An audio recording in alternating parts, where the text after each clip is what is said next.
Welcome to Towards 2015, the program to broaden your business perspective in a large market that consists of over 600 million consumers, which is the ASEAN market.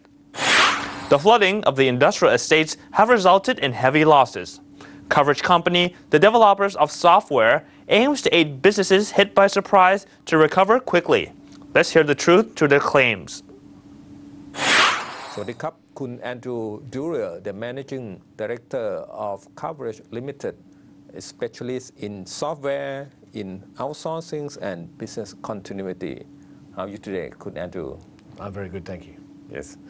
So at this stage, what is your advice for Thai businesses and industry in coping with the massive flooding in Thailand, which actually the worst in more than 5 decades? Yes. The first thing I would like to say is that I do think and believe that Thailand manages floods exceptionally well. The monkey cheek system that was developed many years ago handles the normal volume of water exceptionally well, better than most countries. This year, however, 3 typhoons in a very short space of time during the monsoon season has created a very large volume of water in the north. And unfortunately, the only path for that water to flow is down through the central plains, through Bangkok, out to the ocean. And so that's now affected many factories and businesses, the subject of your program, and is going to cause quite a big economic... We are talking about a massive amount of water. To put into perspective, they're talking about almost 20,000 million cubic meters. That's gigantic. So that we learned that 6-7 industrial estates in Ayutthaya province, in Pathum Thani, now under the water, and at least 1,000 factories out of operation. Is compared to other disasters in the world, how Thailand is, what Thailand is facing now? Well, certainly we know that there are 1,000 or more factories underwater now. Some reports are saying that there might be up to 14,000 that are affected in a supply chain sense for this. I personally can't think of another disaster that's hit the world in the recent years where 14,000 factories have been affected at the same time. And in general, given your expertise on business continuity, business recovery planning, what is your advice then? Yeah, I think that for a business owner or manager right now, certainly they can be doing things right now. There'll be some that aren't underwater yet, some that are already underwater, and there'll be differences within them. But I certainly think all companies and businesses can start planning now. I would normally teach a process, or I advise my customers in Thailand that they should be getting organised now. They should be putting in place a management team with one person responsible, broken down into 2 levels, strategy and tactical. Once they get organised, then they should be making plans now, and those plans will include assessing the damages, looking at the options, and then putting in place documented plans and communicating those. Third, once they have a plan, they should be then going and securing the resources.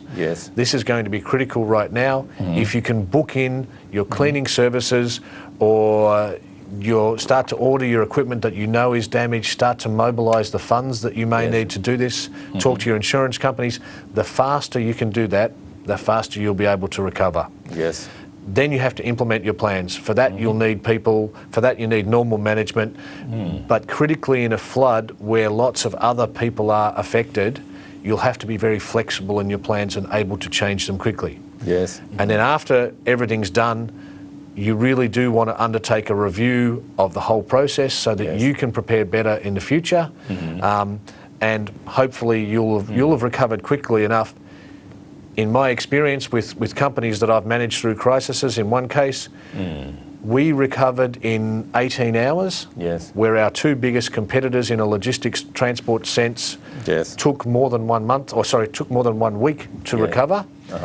Coca-Cola in Australia walked up to my company after the crisis and gave us the delivery contract for Coca-Cola for the whole of Australia, only because we were able to recover in 18 hours. So there's actually customer or positive opportunities here for the companies that move early and do a good job. So the speed is very important. I understand that you also work for the Western Digital, which is one of the world's biggest maker of hard disk drive, and even Tim Cook, the CEO of Apple Inc., said supply of the hard disk drive will be affected because of flooding in Thailand.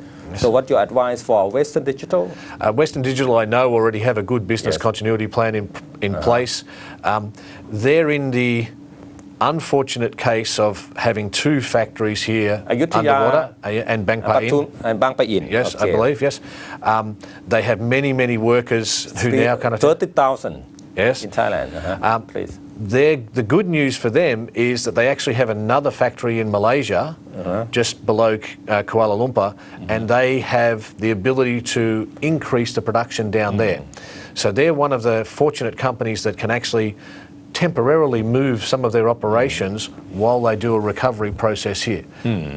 I do think this will have an impact on probably the price of hard disks and therefore some hardware over the next 1 to 2 years, because I don't think that Western Digital can catch up the amount of deliveries or customer orders. So in this case, you're saying that some companies like Western Digital has an option to move the production, in this case, outside of Thailand to Malaysia, at least to minimize the damage from the supply disruption? Yes, I've already spoken to a number of other factories in the same position. Yes. Even some of the automotive industry in Thailand, which is very critical to the economy. Toyota are in almost a crazy situation where they have 2 or 3 factories that aren't anywhere near the water. In Rayong province, not affected. Correct, and yet those factories have to close down. That highlights the global importance of supply chains. Yes.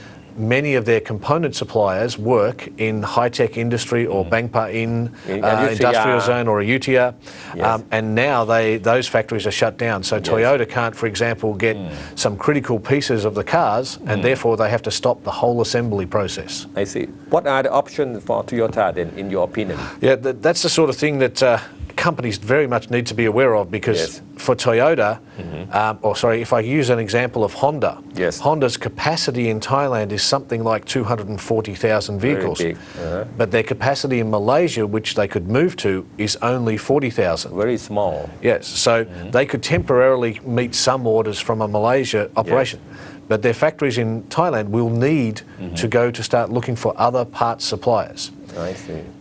These floods may take a week to drain, or they may take a month or more to drain. Then we have to go through the whole recovery process, which could take some companies between 3 and maybe 6 months. Those big factories that are producing automotive cars in Rayong will need to start looking for other suppliers. I see.